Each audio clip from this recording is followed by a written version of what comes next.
All right, let's talk about some Pittsburgh Steelers football.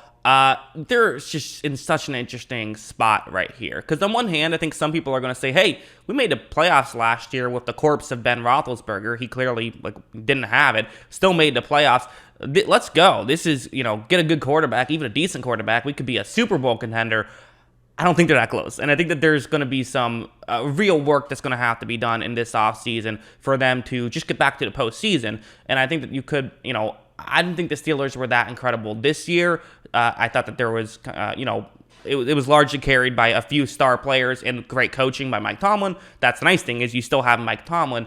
But I think there are some real issues, and I might do this a little bit out of order, in fact, because I think that that'll kind of explain my point a little bit more. I want to talk about, let's just look at PFF grades, who Steelers fans hate PFF because they're not as high on TJ Watt as I am. I think TJ Watt's the best in football by far, but, let's just use their grades because they're pretty good, and let's just look at where they ranked each positional group for the Steelers compared to the rest of the league. So this is where they ranked last year. A lot of not great numbers here, specifically on offense, right? 30th best passing unit, but again, Ben Roethlisberger's gone, so who cares about that? That's something you can improve upon. The offensive line was not great. The receiving core, whom a lot of people like, was not great according to PFF. The running game, not spectacular. Again, a lot of people like Najee Harris. I like Najee Harris, but, did not grade particularly well. Now, what was good was their defense, specifically their run defense and pass rush,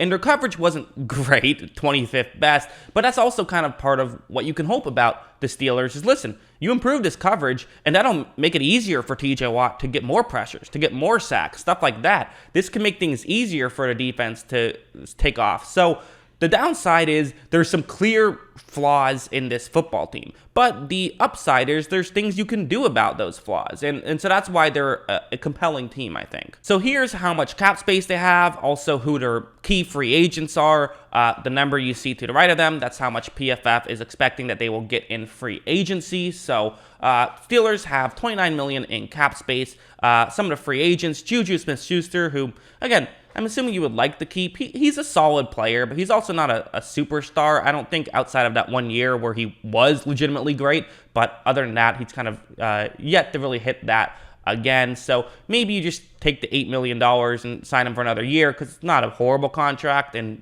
just see what he does with a quarterback who can throw further down the field.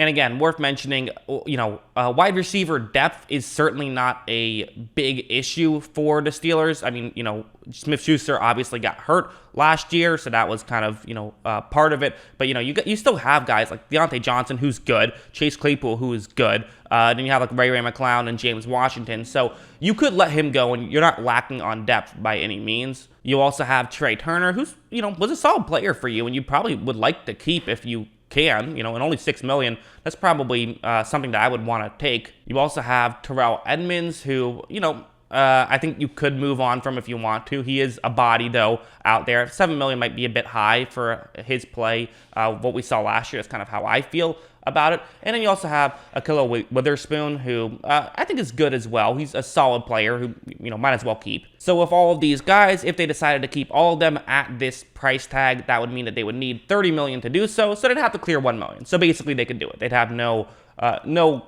questions on if they, needed to or not. As for the players they could get rid of, you have, a list of guys that would save you some money. I'm not saying that they should get rid of all or even any of these guys. Just throwing this out there, these are the guys that they could get rid of if they want to. So you might look at this and say, okay, well, wait, they're basically right at the cap, and all these players aren't really, that they could cut, they're not really getting that much, and you'd have to replace them with somebody. So are the Steelers in a bad cap situation? Not exactly. It's always important to remember with these things, is the number one thing I say on all of these videos is that you can spend over the cap. Every team does. Last year, all but 2 teams spent over the salary cap in terms of actual money. So the Steelers can certainly do that if they want to. So what do you do if you're Pittsburgh? Could they use a number 1 receiver? Sure. Maybe that's something you do through the draft, is you get another one. And they've been good at getting like these second and third round guys that have been really good. And I also, part of me just wonders though with that receiving core and why it looked like it, maybe didn't live up to what we thought they would be heading into this year, might just be a little bit of like, well, Big Ben couldn't really throw the ball down the field. So a lot of these good contested catch receivers couldn't really maximize their value because they didn't have that quarterback play. But the flip side is, okay, you're one of the basically half the league that has a question at quarterback, because that's always kind of the first question you ask a franchise is, what do you do at the quarterback position? And when I did my predictions for which quarterback ends up where, on the podcast, Kyle and I both actually had Jimmy G going to the Steelers because, could be a cheap option. I think he'll probably get cut. I don't think anyone will take on that contract fully, and then you could maybe sign him to a reasonable deal. And, he kind of does fit that Steelers offense of a lot of short passes and things like that. But then for Jimmy G, is he going to maximize Chase Claypool's value? I don't think so. Is he going to maximize Deontay Johnson's value? I don't think so. So maybe you go for Jameis Winston, which I would kind of like that a lot. I think that could be a better fit potentially, but will they do that? That's what the question is, and we'll have to see about that. And even if they do, okay, well, you're running out of cap space now, and now you still need an offensive line. You still need a coverage unit, which they're going to have to address through the draft and through free agency. So they got some holes, and this is a rebuilding year for the Steelers. Like, you lost your quarterback. You don't have a quarterback. It's okay. Let's not have too high of expectations. Mike Tomlin's still going to drag this team kicking and screaming to at least 8.5 wins. That's just what he does.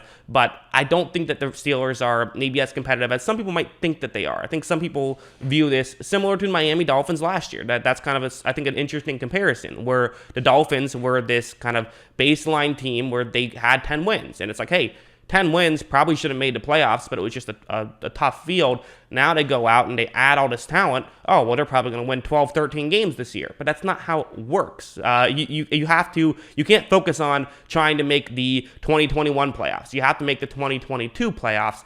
And I think they're a bit away from that, but at the same time, this is a front office I trust. They draft very well. They have a very good head coach. So there are plenty of things to like about this Steelers team. I'm not going to count them out because they're a team that's consistently been good, but they got some work to do. That's the way I would phrase it, is they certainly have some work to do. We'll see if they can do it. That's what I think. What do you guys think? What are your thoughts on this stuff? I know Steelers fans are probably going to be mad because Steelers fans, one of the most passionate fan bases here, which, that's cool. I think that's fun. Let me know what you think, good or bad, in the comments below. Always love hearing from you. And of course, as always, thanks for watching.